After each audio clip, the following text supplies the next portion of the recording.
Thanks for tuning in to the Women's Vibrancy Code, a podcast dedicated to helping women move from exhausted to energized, balance their hormones, and feeling turned on by their life, their lover, and themselves. I'm your host, Maraya Brown. I'm a Yale and functional medicine trained women's health expert, midwife, mom, keynote speaker, and self-made entrepreneur. I'm the founder of my signature program, the Women's Vibrancy Code. So sit back, relax, and let's chat about your energy, hormones, libido, and embracing your feminine power. Oh, and you might want to have pen and paper to take some notes on some of these episodes.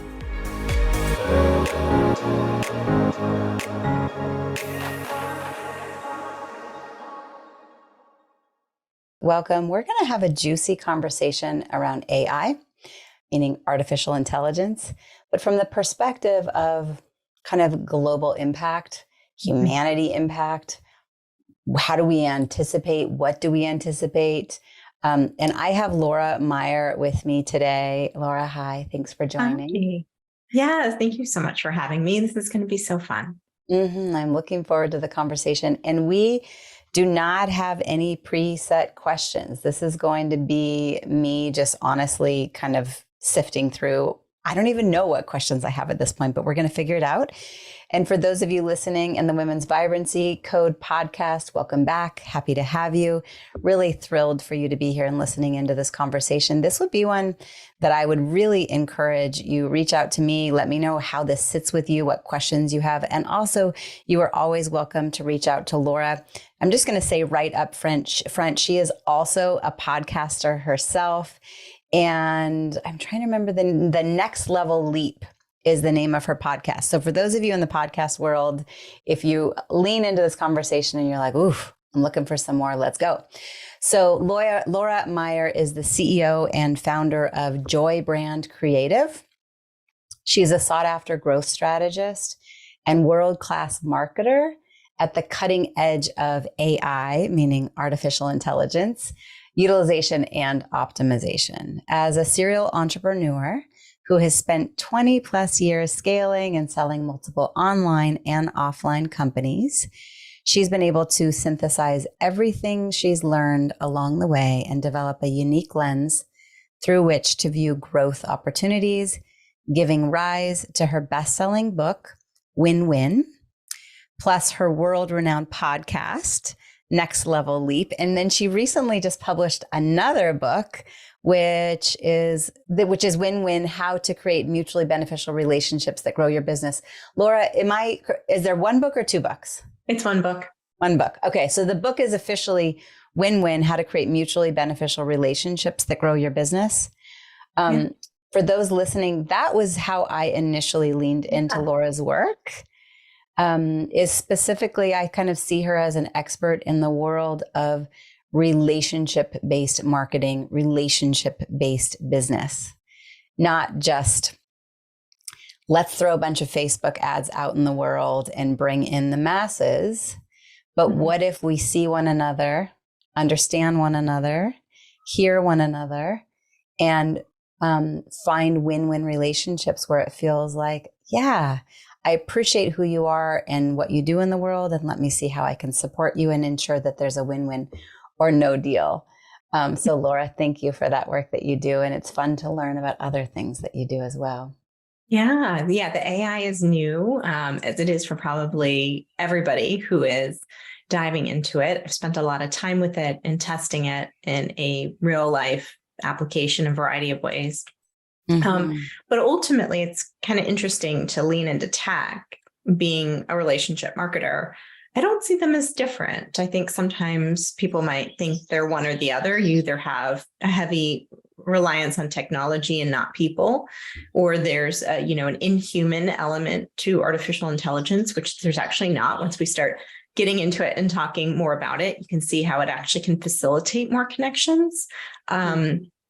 Through using it the right way, as is the case with all technology. So I'm excited to talk more about that, and we can dive in. Yeah, I mean, already I can see my own personal bias where I I feel humbled and intimidated and excited about AI all at the same time. And it does feel a bit robotic and inhumane or inhuman. And so, this is going to be a fascinating conversation. I do want to finish reading your bio because this last paragraph is potent, and I think it's important for the listeners to hear it.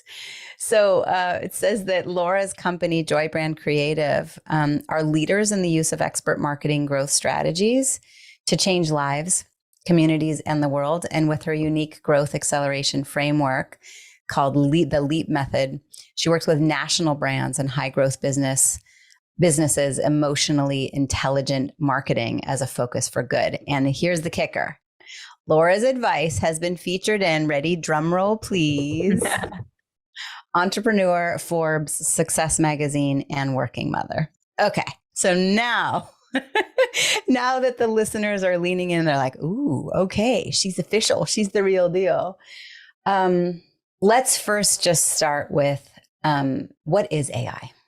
Yeah. So artificial intelligence is really interesting. People think of it as a replacement for the human brain, and it's not. What it is, it can learn at a different scale and faster than the human brain can, which is what makes it so interesting, I think, for people. But ultimately, it's a synthesizer of knowledge. So if we think about, it would take us maybe 4 hours to do a Google search and gather together all of this research of something that we're trying to create an output for, right? The input is all the research, all of the knowledge, all of the information. Artificial intelligence can do that at such a speed and scale that the human brain just can't. But ultimately, it is doing just what we do at a faster speed. It doesn't know right or wrong. It doesn't know, it can't replace that human element. And it's trying to predict the answer in the same way we would answer something. So it's good at synthesizing human intelligence, and it can be extremely convincing at emulating human intelligence. But the human intelligence, that input piece, is still such an important part of the equation. The two thoughts that come up to me right away is my fear is that it will either replace people and or build power that then when put in the wrong hands could potentially be very destructive and scary. Yeah. That's a lot of the debate between what they call open AI and closed AI. Mm-hmm. When you hear the words open AI is the originator of ChatGPT, which is one of the most popular AI platforms out there. And I think it's natural to be threatened by the just AI and to be fearful of it. And the proponents of closed AI are the ones that would say, you know what, we sort of have to manage its expansion. We have to, we can't let it get into the hands of the wrong people. It will end up replacing humans. And I think sort of the two different topics of could it replace humans in jobs? I have lots of opinions on that. And then could it get into the hands of another person, who would have ill intentions? Then that's a different conversation. But I think as somebody who's a creator, I'm an artist. We have artists in our family. Probably a lot of people who are listening love to create. They love to write. They love music. I think we kind of have to accept AI's presence because closed AI is unlikely to win at this point. You don't want AI to be on the black market. It would end up getting so complicated to close it. So I think what we have to be is willing to be part of the solution, being willing to understand how love and compassion and empathy and connection can get layered into AI so that we can focus on the positive effects of it and create value for others with it. And I think the more people that are committed to that, the more likely that it's going to be used in the right way. Mm-hmm. I'm really appreciating your answer, especially because here we are Women's Vibrancy Code podcast, which is a health and wellness podcast. Yeah. And it's like, well, why are we talking about artificial intelligence in the context of health and wellness? And when you bring in love and connection and win-win relationships, Yes. I'm imagining some people are kind of going, wait, huh? Say that again? Yes. Elaborate there. Yeah. And I would also say that anybody who's listening is going to need to manage their mindset around AI, because if they don't, their careers will likely be threatened in the next 3 years in every role. Okay. And if you're a stay-at-home mom and you're not leaning into your professional career right now, you're going to need to know about it for the sake of your children. So no matter what role you're playing, the mental health, the wellness aspect of it, I think is it's important to tune into now so that you're not reacting later on. I'm curious, when you say that we need to really be aware of our mindset in the context of AI, and it is inevitable and it will impact all of us, whether we are working or not working currently, what are the ways in which AI is already being utilized that we probably don't even realize? I mean, I'm familiar with ChatGPT. That's as much as I know. Yeah. There's a lot of different AI tools out there and apps out there that are being utilized in a more specialized way. ChatGPT is the most common one. Like, I've used it to literally write vacation packing lists. So I think what's going to happen in most organizations that are more forward thinking, again, whether you're an entrepreneur, whether you're in your career, whether you're leaning into your home life in this season, what's going to happen is that there will be an identification of the key problems that need to be solved within that business line, whether it's marketing, sales, operation, technology, research. I mean, ChatGPT 4 can pass the bar exam with 90% accuracy. So what's going to happen is that it's legal. There will start becoming micro evolutions that take place within certain verticals. People who are more progressive and forward thinking are going to say, okay, now that I have this problem, how can I use AI to solve problems more efficiently, to save time? How can I get, an ROI from AI with different use cases? And probably those use cases are going to start settling into different types of professions. And some will move faster than others. So for example, with medical and HIPAA and all that, that might move a little slower.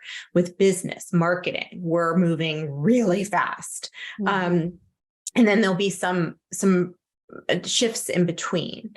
But for sure, I love the disclaimer of when we're recording this, and that's why I'm trying to talk about it more broad strokes too and less specific, so that it's applicable for people who might be listening to it 6 months from now. But I mean, I think any conversation that we have is going to be outdated in the next, 6 months, in the next year.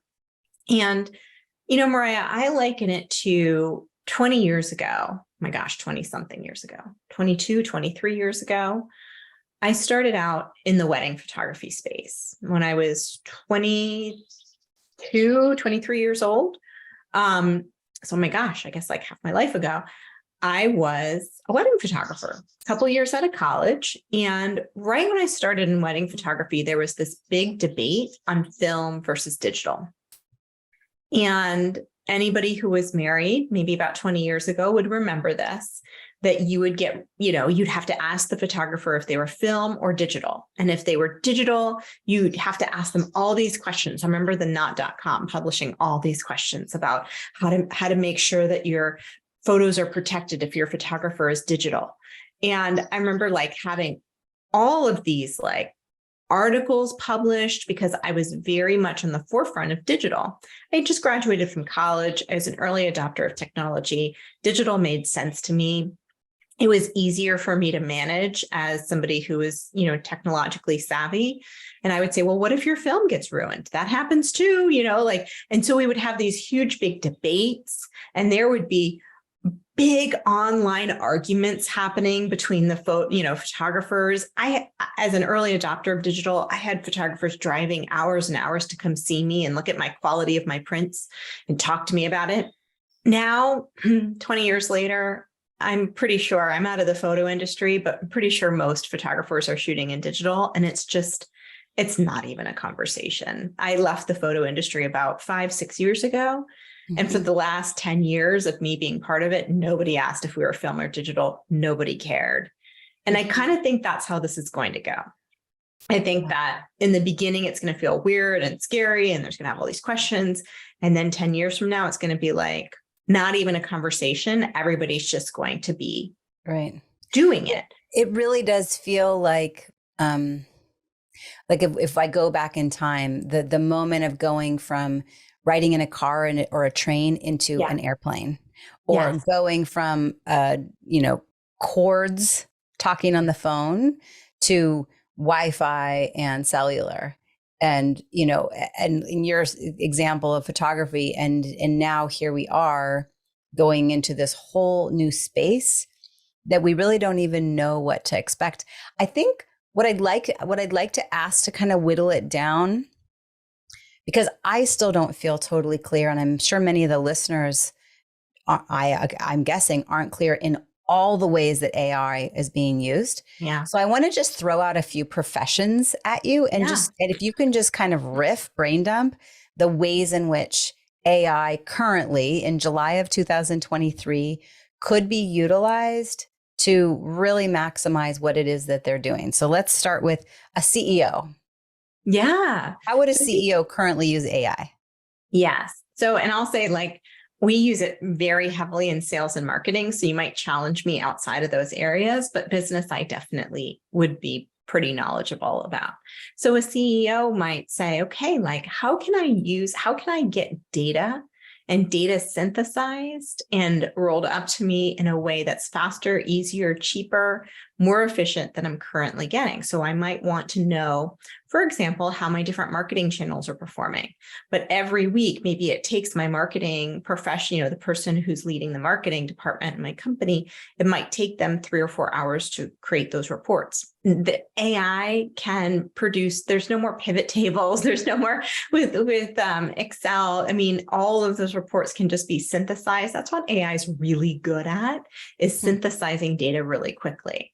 You might even be able to ask it based on the data, what are some of the gaps you're seeing, or where are the places that I should be addressing, just to save time. It's not that the CEO couldn't do that, but it could analyze the data again faster and provide recommendations. Okay, so what I'm hearing is I could take my P&Ls and potentially import them into a space and then ask the AI on vision and strategy and what, but then I go, okay, what about my privacy?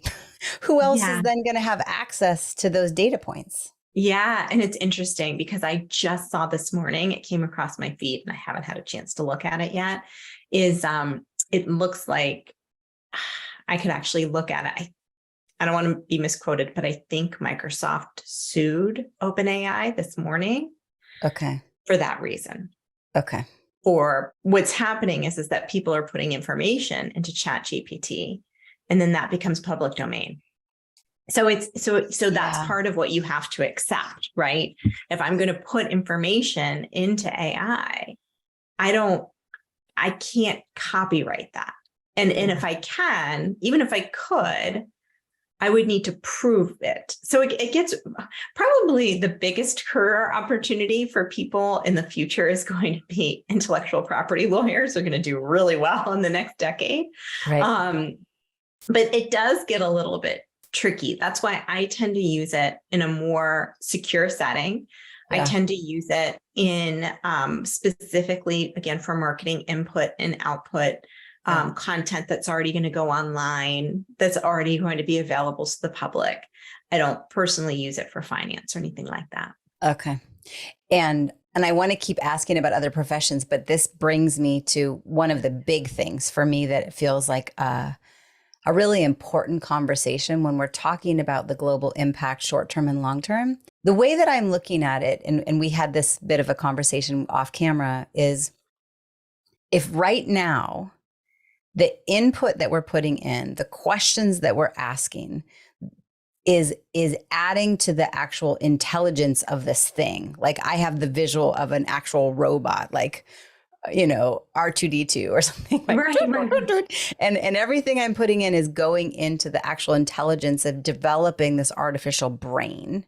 Mm-hmm. And so if individuals who are relationship based and kind and compassionate and have values and in my world have a connection with universe or God, whatever it may be, if those are the individuals inputting, then my hope is that will actually form the intelligence of this thing that will hopefully have the potential to do better in the world versus, you know, individuals asking about, you know, I don't know, homicide and suicide and war and violence and how to, I don't even want to put energy in that direction. But theoretically, for those of us that are wanting to do good in the world and have a ripple effect, it seems plausible that if we are the ones, I put myself in that bucket and I put you in the bucket.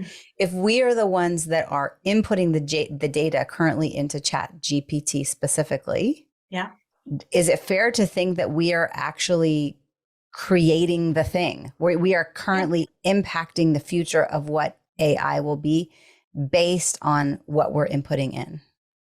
Yes, for sure. I mean, that's the idea, right? In terms of positive change and creating a better future using AI.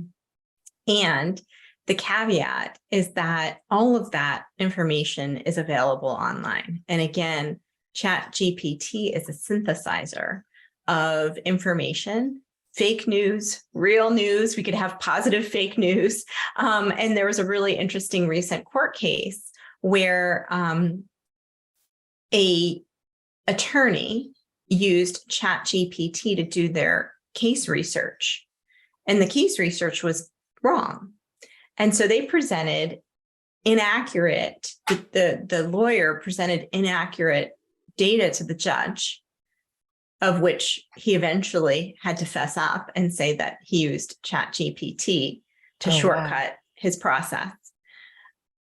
Of which now, if you go to openai.com, you'll see the disclaimer on the bottom that says that, you know, it's not factually accurate and that you have to check all the sources. I think ultimately we have to know that there's human on either side of AI. There's what I call emotional intelligence that bookends the artificial intelligence, meaning emotional intelligence needs to go into AI. And there was probably a time in which we thought prompt engineering was going to be its own career path. I actually think it's just going to be a skill set that everybody should have. And that's why anybody, even those of you who are listening, or maybe stay-at-home moms or full-time, you know, or maybe you've got an MLM, but you're mainly at home with your family. It's important for you to be able to talk about this with your kids, because being able to engineer AI will be critical to every career moving forward. But that ability to provide emotional intelligence that directs the prompts in the right way is really critical. And then the back end, we need a human, especially if the information being factually correct is critical. You need a human to check it on the back end. So for example, if I misquote something and it ends up in an Instagram post, I'm just embarrassed, but it's not, you know, it's not, it wouldn't ruin my career, right? I would just say, oh my gosh, I'm so sorry, typo, right? But if as a lawyer, it could ruin your career, you need it. Right. You need that human element, and you will always need that human element on the back end, because again, it's not, they call it artificial intelligence, but it's really not, right? It's not replacing the human brain and synthesizing the information that's available in the world, much of which is fake news. So that's why we need to make sure that, you know, when it comes to that type of usage, we're thoughtful about it. So then to allow myself to simplify it, it's kind of like the next Google search. I mean, that's kind of what Google, I remember when Ask Jeeves first came out, right? And then didn't Ask Jeeves become Google? For me, in my world, it did. So I can Yes. go into Google and I can search for anything and it searches the database. Yeah.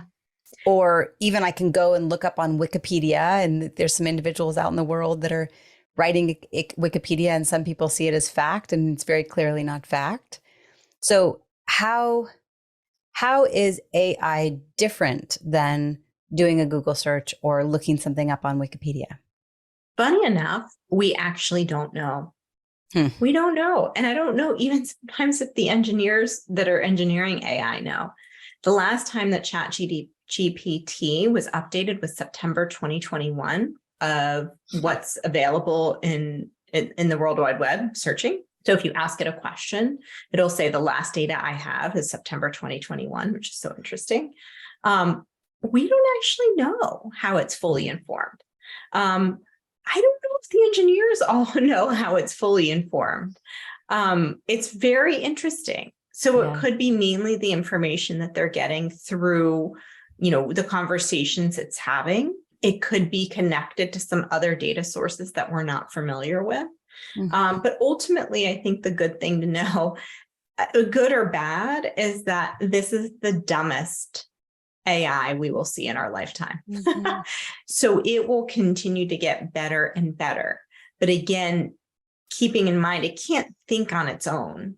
Right. Like if nobody ever told it what wars had taken place, it wouldn't know that. But what it can do is say it can detect patterns within information. Mm-hmm. It can say, okay, within all of the wars that have taken place in the last 100 years across the world, these are the patterns that I'm detecting. And it's just very good at pattern recognition and synthesizing. And that tends to be its strength. So who is inputting? So I think of it as a place where I go and ask questions, or I say, I want a social media post covering these topics. Please write something with emotion and vulnerability, blah, blah, blah. It spits it out for me. Yep. I imagine I might go in there and say, I'm looking to optimize my social media ads. What questions should I be asking? I think of it as a place where I go to ask questions. Yeah. But it sounds like it's also a place where people are inputting. Like, have they downloaded Encyclopedia Britannica? Like, where is the input coming from? Yeah, it's so interesting. It's not fully disclosed. And I don't like that. I know. And it's possible that it has been disclosed and I haven't seen it, but as far as I have seen, it's not fully disclosed. Google has its own AI called Google Bard, which does rely on the search engines, but mostly, people are familiar with OpenAI and ChatGPT. Yeah. And so then there goes the kind of fear factor. If, broad strokes, if it's a Obama versus a Trump as an individual who is the one leading the helm for the input, then those consuming it are going to have a very different feeling or opinion about what is outputted. Is outputted a word? Yeah. Yeah. And we've seen it. I've seen it less used in that context. And I've seen it used more, which is how I like it, is efficiency. Yeah. And I think when we think about our life and our lifestyle, there's definitely a part, I have the same age kids as you, and I'm sure a lot of people who are listening are mothers. And it's like, what do we tell our kids about this? It's just so interesting. I mean, I look at that like research and so much is going to change for them that what they're currently learning in school will be very different. It'll look very different. Paper writing will look very different. It'll be interesting to see, we have the same age kids in elementary school, but interesting to see if it's banned in high school. I mean, I don't know. Right. But I want them to know about it and I want them to understand it. Yeah.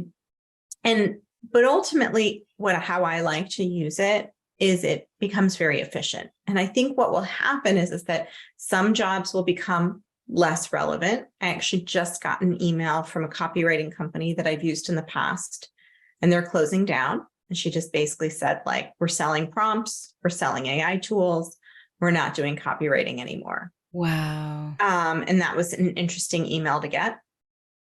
And then on the flip side, and so I think especially a lot of copywriting companies are kind of quickly reinventing themselves, because when you engineer the prompts the right way, it's really good.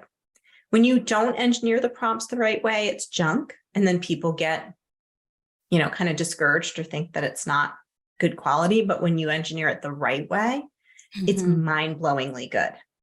And so from my perspective, it's not replacing busy with busy.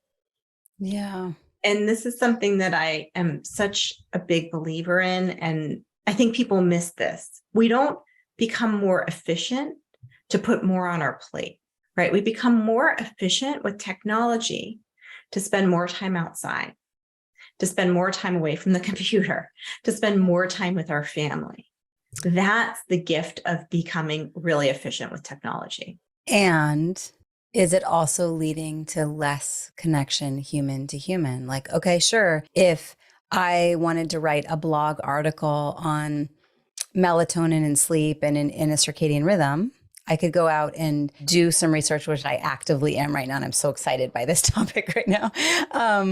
I could probably go into ChatGPT, throw in a few prompts and say, write me a blog article, and it would be done. And now I can spend that time and go take my kids to the lake and go paddleboard.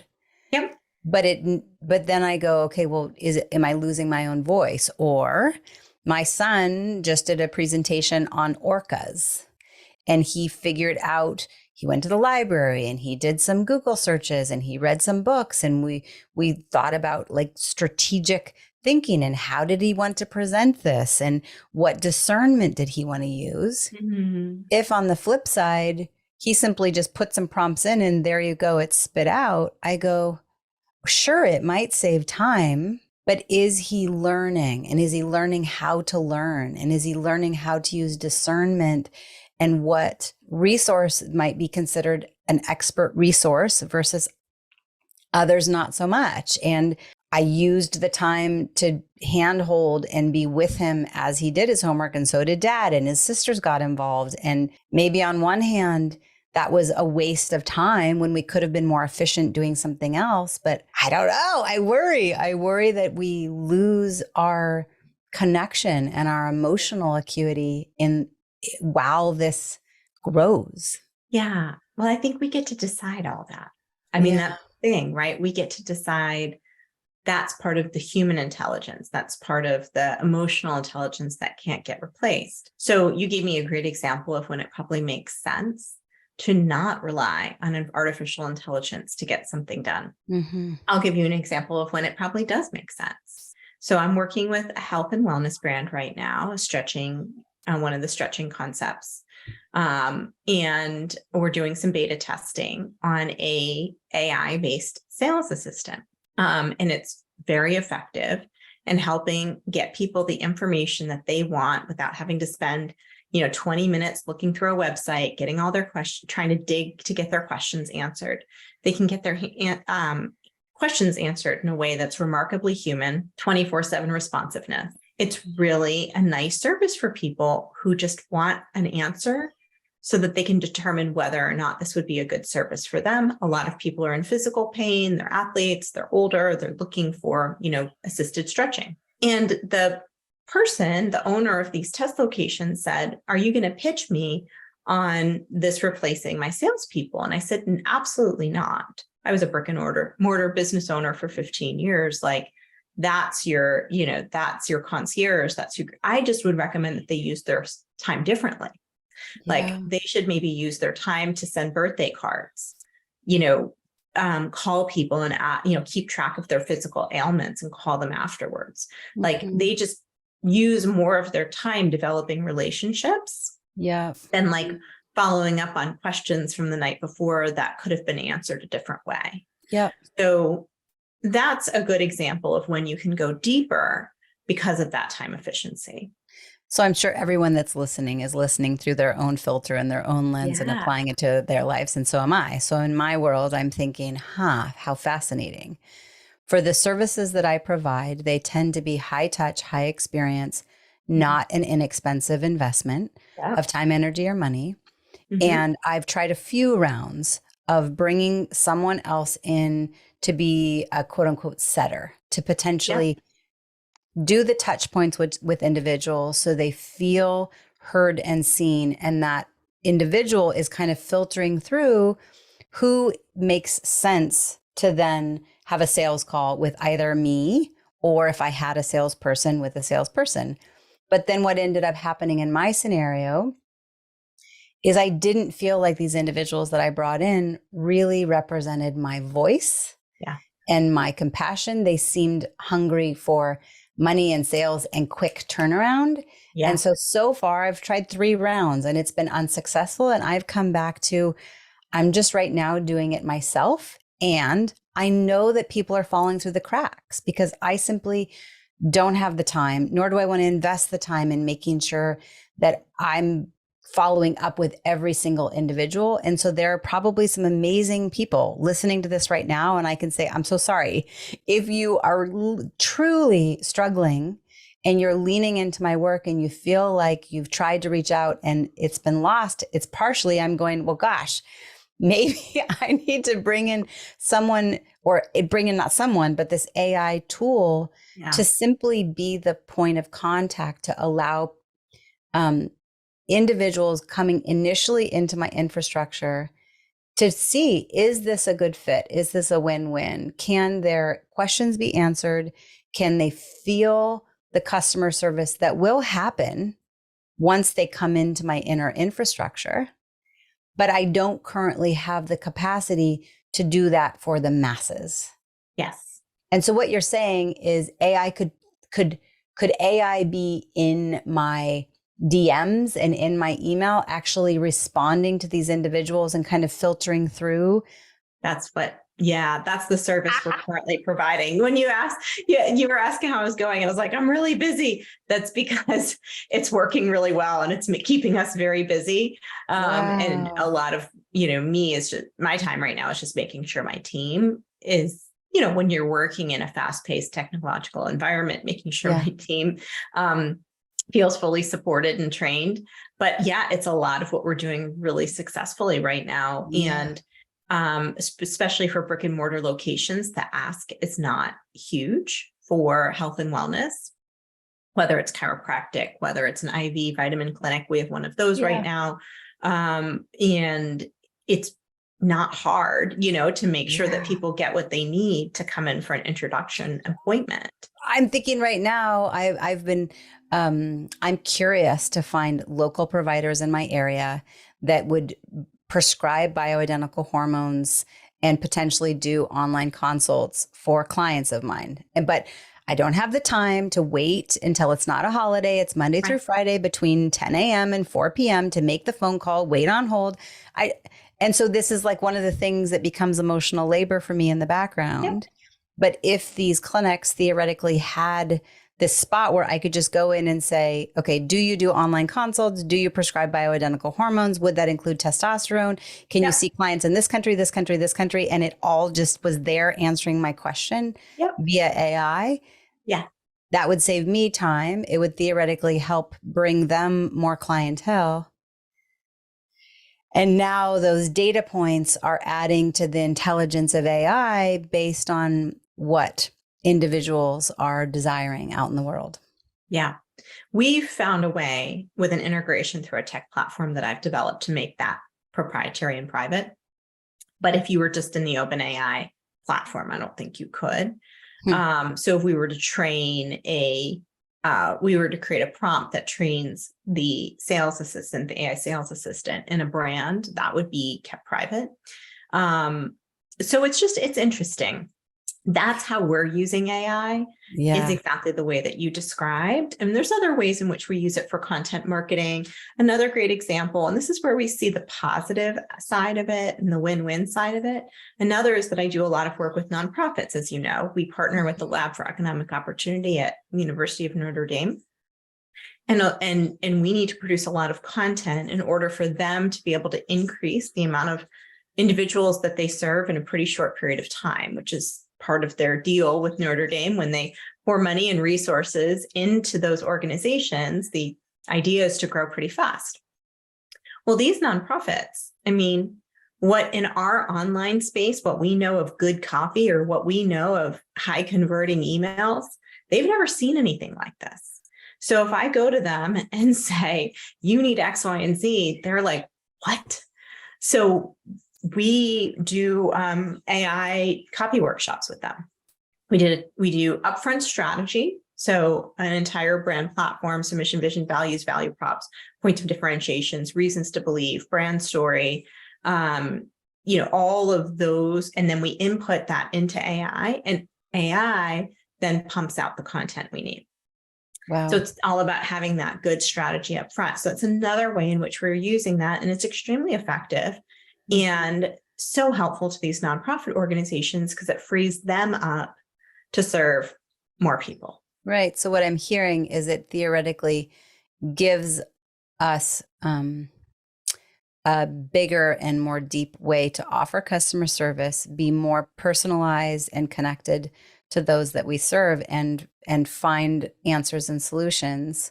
And so anyone, an artist, a carpenter, an entrepreneur, a university, a nonprofit, a mom, a student, a plumber, I imagine could potentially utilize AI in some ways. And does it then replace the individuals that are currently doing those jobs? Or are they doing them different? Yeah. I'm an optimist. I think a lot of people, who are entrepreneurs are.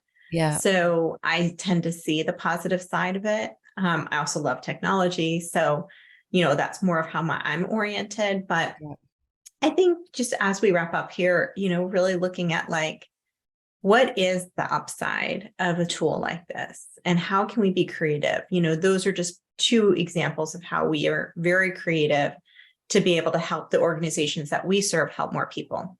Mm-hmm. And I think there'll be always a mix of somebody trying to shortcut their research or, use it in a way that just perpetuates fake news. And then there'll be a whole group of people that will use it in a way that expands their mission and their movement for positive change, right? And we get to decide where we want to be on it. Mm-hmm. And so when you say AI sales assistant, is that a person or is that a fictitious artificial intelligence robotic virtual thing? It's a virtual it's a virtual human. And then we have what we call human rollover. Yeah. Yeah. Oh my gosh, I could keep talking about this forever. And I'm aware I actually do have more questions, but I'm also aware of time. So for individuals who are listening to this and they're leaning in specifically to the work that you and your organization are doing and curious to ask their questions, lean in, see if you might be able to support them. First, in general, who are the clients that are your ideal relationship building clients to work with and serve currently in July of 2023? Right now, we're doing really well with creating these solutions for brick and mortar health and wellness and beauty business owners. That tends to be who it's working the best for because they have the most pain points around follow-up and getting people into their location who were probably, very qualified leads, but just kind of fell off the radar. So that's who we're helping the most right now. And it's nice too, because they have sales teams. So if we make the phone ring, there's someone there to pick it up. Yeah. And that's who we're really focused on. But we work in a lot of different verticals. And I anticipate that this is going to continue to evolve. Mm-hmm. Yeah. And so right now, I mean, your company has had all different versions of it, but right now it sounds like you're really moving in the direction of entrepreneurs and business owners being able to come in, hire your agency and allow your agency to help them optimize how to best utilize AI for what it is that they're wanting to build and streamline. I'm imagining, oh my gosh, if I want help hiring someone, if I want help putting together their onboarding training, it's probably endless. Yes. Yeah. It's pretty amazing. And once again, what we're inputting now potentially influences what AI becomes in the future. I think from a women's health perspective, this is kind of a racy, controversial topic, but it is fascinating to me that the Viagra and the word penis can be used in social media just fine. Yeah. And you even look at Grey's Anatomy as a show, the anatomical term towards female anatomy is not used. Yeah. And yet the anatomical term towards male anatomy is used. And in Grey's Anatomy textbooks that are being utilized by all healthcare providers and all universities, they do not appropriately depict female anatomy, nor do they show the variety.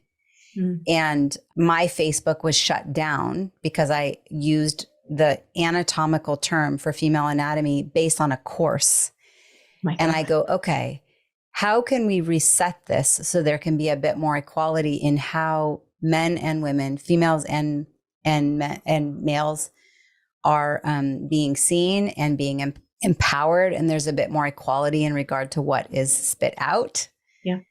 And so there's so many ways in which we can utilize this technology and have a broader conversation around global impact and humanity.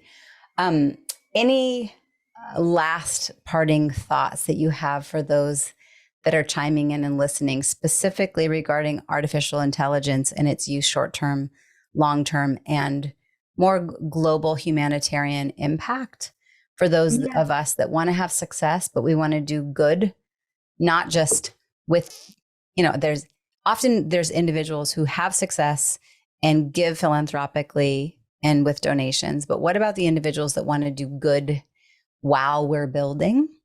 Mm-hmm. Any advice regarding utilization of AI in both short-term and long-term? I would just say get curious. Like the good work we've done with AI in both the nonprofit and for-profit space started with curiosity. I wonder if it could solve this problem. I wonder if this could get easier and better.